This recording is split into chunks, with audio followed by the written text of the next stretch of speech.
mabigat. Hindi ko maangat siya ngayon kasi parang mababali dito na ugat. Ulit, yung ganun mo siya. Tapos taas mo lang sagad. Sige pa. Sige pa. Masakit naman. Sige lang. Yan na yung pinakasagad mo, ibig sabihin. May Sige lang. humaharang na po Sige lang ha. talaga. Sige lang. Basta tutulungan kita. Idiretso mo rin siya ha. Diretso mo rin. Yun yung humaharang. Naramdaman mo? No. Ulit. Tutulungan kita ulit. Diretso mo lang. 2018 ko pa to pinapangarap. Dito sa kabila. Wala talaga siya. Pero ito. Yun, Wow. yun talaga. Ano yun, dami lang eh. Yan. Relax. Ooh. Yun talagang masarap. Relax lang.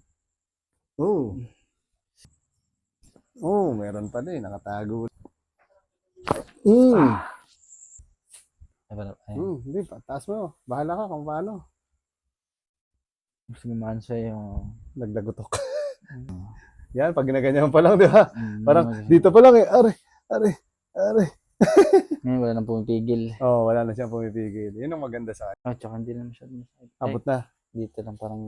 May konti pa. Konti Oo. lang. Pero lampas hindi na eh, no? No po, yung parang hindi na yung ano. Yung nakaraan kasi parang hirap na hirap talaga ako. Parang konting ano lang. Mas ano na siya. Mas malayo na, no? Tsaka hindi na